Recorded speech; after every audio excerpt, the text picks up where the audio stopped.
നിങ്ങളൊരു ബിഗിനറാണ്, എങ്ങനെ സ്റ്റാർട്ട് ചെയ്യണമെന്ന് കൺഫ്യൂഷൻ അടിച്ച് നിൽക്കുകയാണെങ്കിൽ നിങ്ങൾക്ക് ഈ വീഡിയോ ധൈര്യമായിട്ട് കാണാം. നമ്മളൊരു ബിഗിനർ ഫ്രണ്ട്ലി സ്റ്റഡി പ്ലാനാണ് ഉദ്ദേശിച്ചിരിക്കുന്നത് ഈ വീഡിയോയിലൂടെ. സോ ഫസ്റ്റ് തിങ് എന്ന് പറയുന്നത് 8 to 10 hours പഠിക്കേണ്ട ആവശ്യമുണ്ടോ എന്നുള്ളതാണ്. സത്യം പറഞ്ഞാൽ നമ്മൾ കൂടുതൽ ടൈം പഠിക്കുന്നതിലല്ല കാര്യം, നമ്മൾ സ്റ്റാർട്ടിങ് സ്റ്റേജ് ആകുമ്പം എത്ര ക്ലാരിറ്റിയോടുകൂടി എങ്ങനെ പഠിച്ചു തീർക്കുന്നു എന്നുള്ളതാണ് കാര്യം. അപ്പോൾ നമുക്ക് ഓവർലോഡ് അല്ലേ ഈ സ്റ്റേജിൽ വേണ്ടുന്നത്. നമുക്ക് 8 to 10 hours ഒന്നും വേണ്ട പഠിക്കാൻ. അപ്പോൾ നമുക്ക് ഓവർലോഡ് വേണ്ട, നമുക്ക് ക്ലാരിറ്റിയാണ് വേണ്ടത്. Clarity is very important. Okay, first നമുക്ക് ഡെയിലി ടൈം പ്ലാൻ പറയാം. അപ്പോൾ ഒരു 4 to 5 hours എങ്കിലും നമ്മൾ ഡെയിലി പഠിക്കാൻ നോക്കണം. അപ്പം ബിഗിനർ സ്റ്റേജ് ആകുമ്പോൾ 4 to 5 എന്ന് പറയുന്നത് നമ്മുടെ ബേസ് ബിൽഡ് ചെയ്യാനായിട്ട് വളരെ ഇമ്പോർട്ടൻ്റ് ആയിട്ടുള്ളൊരു ടൈമാണ്, ബേസ് ബിൽഡ് ചെയ്യാനായിട്ട്. സോ QA നമ്മൾ ഒരു 1.5 മണിക്കൂർ, റീസണിങ് 1.5 മണിക്കൂർ, ഇംഗ്ലീഷ് 1 മണിക്കൂർ, ഇത്രയും നമ്മൾ ഡെയിലി കവർ ചെയ്യാനായിട്ട് നോക്കണം, ഈ 3 സബ്ജക്ട്സ്. നെക്സ്റ്റാണ് കറണ്ട് അഫയേഴ്സ്. കറണ്ട് അഫയേഴ്സ് നമുക്കൊരു 30 മിനിറ്റ് നോക്കിയാൽ മതിയാവും. അപ്പോൾ നിങ്ങൾക്ക് ഒന്നീ ന്യൂസ് ചാനൽസ് വഴിയോ അല്ലെങ്കിൽ ഹിന്ദു ന്യൂസ് പേപ്പർ വെച്ചിട്ട്, പിന്നെ കറണ്ട് അഫയേഴ്സിൻ്റെ ലൈവ് ക്ലാസ്സസ് ഉണ്ട്, ഇതൊക്കെ കണ്ടിട്ട് നമുക്ക് ഒരു 30 മിനിറ്റ് കറണ്ട് അഫയേഴ്സിൻ്റെ ജസ്റ്റ് എന്തൊക്കെയാണെന്ന് മനസ്സിലാക്കാം. പഠിച്ചു തുടങ്ങാനായിട്ട് നമുക്ക് ഫസ്റ്റ് സ്റ്റാർട്ടിങ് സ്റ്റേജിൽ പാടായിട്ട് തോന്നുവാണെങ്കിൽ നമുക്ക് ബേസ് സെറ്റാക്കാം. ഇനി വീക്ക് 1 and 2 ആണ് നമ്മൾ ഫൗണ്ടേഷൻ സെറ്റ് ചെയ്യാനായിട്ട് യൂസ് ചെയ്യേണ്ടത്. അപ്പം കൂടുതൽ ഓവർ ആയിട്ടുള്ള സ്ട്രെസ് ഒന്നും വേണ്ട, നമുക്ക് ഫൗണ്ടേഷൻ ബേസിക് ചാപ്റ്റേഴ്സാണ് നമ്മൾ കൂടുതലും നോക്കേണ്ടത്.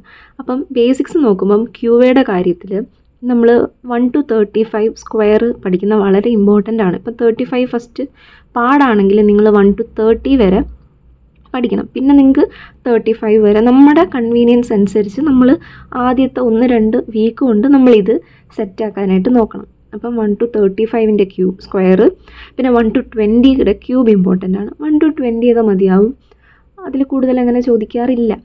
കൂടിപ്പോയ 20 വരെയുള്ള ക്യൂബ് മാത്രമേ ചോദിക്കാറുള്ളൂ. അപ്പം അത് സെറ്റാക്കുക. പിന്നെ നമ്പർ സിസ്റ്റത്തിൽ വരുന്നതാണ് റോങ് നമ്പർ, മിസ്സിങ് നമ്പറൊക്കെ. അതിൽ നമ്പർ സിസ്റ്റത്തിൽ വരുന്ന നമ്പേഴ്സ് അതിൻ്റെ ടോപ്പിക്കുകൾ നമ്മൾ സെറ്റാക്കണം. പിന്നെ സിംപ്ലിഫിക്കേഷൻ, അപ്രോക്സിമേഷൻ, പെർസെൻറ്റേജ്. അപ്പോൾ ഇത് ഇത്രയും ബേസിക് സംഭവമാണ്. അപ്പോൾ ഈ ഒരുപാട് DA, ഒരുപാട് ക്വസ്റ്റ്യൻസ് നമുക്ക് ചെയ്യാൻ പറ്റും. അതുപോലെ പ്രോഫിറ്റ് ആൻഡ് ലോസിൻ്റെ ക്വസ്റ്റ്യൻസ്, അതിൻ്റെയൊക്കെ ബേസ് മാത്രം വീക്ക് 1-2 നമ്മൾ സെറ്റാക്കണം. ഇങ്ങനെ സെറ്റാക്കുന്നത് കൊണ്ട് നമ്മുടെ സ്പീഡ് ഇമ്പ്രൂവ് ആവും, നമുക്കൊരു ക്ലാരിറ്റി ഉണ്ടാവും, ബേസിക്സുമായിട്ടൊരു ക്ലാരിറ്റി ഉണ്ടാവും, ഒരു അക്യുറസി നമുക്ക് ക്രിയേറ്റ് ചെയ്യാനായിട്ട് പറ്റും. ഇനി നെക്സ്റ്റാണ് റീസണിങ് നമ്മൾ ഏറ്റവും ഈസി ടോപ്പിക്കുകൾ വെച്ചിട്ട് വേണം സ്റ്റാർട്ട് ചെയ്യാൻ. ഈസി ടോപ്പിക്കുകളെന്ന് പറയുമ്പം കുറച്ച് മാർക്കിൻ്റെ 5 മാർക്ക് പോലുള്ള ക്വസ്റ്റ്യൻസ് വെച്ചാൽ പസിൽ, സീറ്റിംഗ് അറേഞ്ച്മെൻ്റ് ഒക്കെ നമുക്ക് പിന്നെ നോക്കാം. അപ്പോൾ ഫസ്റ്റ് നമ്മൾ നോക്കേണ്ടത് inequality, blood relation, direction sense, coding and decoding. ഇതിൻ്റെ ബേസ് വേണം നമ്മൾ ഫസ്റ്റ് റീസണിങ്ങിൽ സ്റ്റാർട്ട് ചെയ്യാൻ. ഒരു 10 to 15 ക്വസ്റ്റ്യൻസ് ഡെയിലി ഇതിൻ്റെ ചെയ്യാൻ പറ്റുമെങ്കിൽ ചെയ്യണം. ഫസ്റ്റ് 1-2 വീക്കാണ് അങ്ങനെ ചെയ്യേണ്ടത്. പിന്നെ ഇംഗ്ലീഷാണ് സ്കിപ്പ് ചെയ്യാൻ ഏറ്റവും കൂടുതൽ ടെൻഡൻസി ഉള്ള ടോപ്പിക്ക് ഇംഗ്ലീഷ്. പക്ഷെ ഒരിക്കലും ഇംഗ്ലീഷ് നമ്മൾ സ്കിപ്പ് ചെയ്യാൻ പാടില്ല. ഇംഗ്ലീഷ് വളരെ ഇമ്പോർട്ടൻ്റ് ആണ്. അതിൽ ഇംഗ്ലീഷിൽ വൊക്കാബ്സ് നമ്മൾ ഡെയിലി ഒരു 5 to 10 കവർ ചെയ്യാൻ ശ്രമിക്കണം. ഇറർ സ്പോട്ടിംഗ് ക്വസ്റ്റ്യൻസ് ഉണ്ടല്ലോ, അത് നമ്മൾ ചെയ്യണം. പിന്നെ ഒരു റീഡിങ് കോംപ്രിഹെൻഷൻ, ഒരു essay വെച്ചിട്ട് ഡെയിലി ചെയ്യാൻ നോക്കണം. കറണ്ട് അഫയേഴ്സിൻ്റെ അത് നോ സ്ട്രെസ് വേണ്ട, ഒരു 30 മിനിറ്റ് കറണ്ട് അഫയേഴ്സ് നോക്കിയാൽ മതിയാവും. ഇനി നെക്സ്റ്റ് വീക്ക് 3 and 4 ആണ്. വീക്ക് 3-ലും 4-ലും QAയുടെ തന്നെ ratio and proportion, time and work, simple interest, DI, ഈ വക ടോപ്പിക്കുകൾ നമ്മൾ കൂടുതൽ ഫോക്കസ് കൊടുക്കണം. Simple interest, compound interest. അപ്പം QAയിൽ 3-4-ൽ നമ്മൾ കൂടുതൽ ഇമ്പോർട്ടൻസ് കൊടുക്കേണ്ട ടോപ്പിക്കുകൾ ഇതിത്രയാണ്. പിന്നെ റീസണിങ്ങിനകത്ത് നെക്സ്റ്റ് നമുക്ക് സിലോജിസം സ്റ്റാർട്ട് ചെയ്യാം. സിലോജിസത്തിൻ്റെ ബേസ് തൊട്ടുള്ള ക്ലാസ്സുകൾ കുറേ യൂട്യൂബിൻ്റെ സൈലത്തിനെ പോലുള്ള യൂട്യൂബ് ചാനലുകളിൽ മലയാളം നമുക്ക് റെഫർ ചെയ്യാൻ പറ്റും. അപ്പം അതിൽ നിന്ന് സിലോജിസം പാർട്ട് 1, 2, 3 ആയിട്ട് കിടപ്പുണ്ട് സൈലത്തിനകത്ത്. അപ്പോൾ അതിനകത്ത് നിന്ന് സിലോജിസം പഠിക്കാം. പിന്നെ order and ranking, seating, linear. അപ്പോൾ കൂടുതലും നിങ്ങൾ ഫസ്റ്റ് ഹിന്ദി ചാനൽസൊക്കെ എടുത്തിട്ട് പേടിച്ച് കൺഫ്യൂഷൻ ആവേണ്ട ആവശ്യമൊന്നുമില്ല. മലയാളം ചാനൽസ് ഒരുപാട് അവൈലബിൾ ആണ് ഈ ബേസിക്സ് പഠിക്കാനായിട്ട്. അപ്പോൾ ബേസിക്സ് നമ്മൾ മലയാളത്തിൽ തന്നെ പഠിക്കണം. ജസ്റ്റ് നമുക്കൊരു ഐഡിയ കിട്ടുമല്ലോ, പിന്നെ നമുക്ക് ചെയ്യാൻ പറ്റുന്ന കാര്യങ്ങളേ ഉള്ളൂ.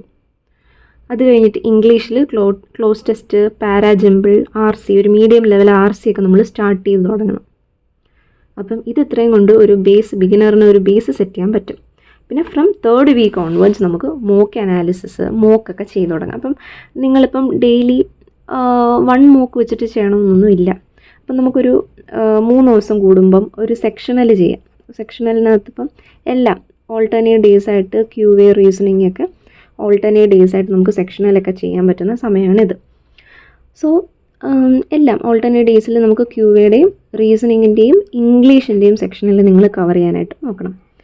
പിന്നെയെന്ന് പറഞ്ഞാൽ നമ്മൾ ഒരിക്കലും ബിഗിനർ സ്റ്റേജിൽ നിൽക്കുമ്പോൾ നമ്മൾ ടോപ്പേഴ്സുമായിട്ട് നമ്മളെ കമ്പയർ ചെയ്യാൻ പാടില്ല.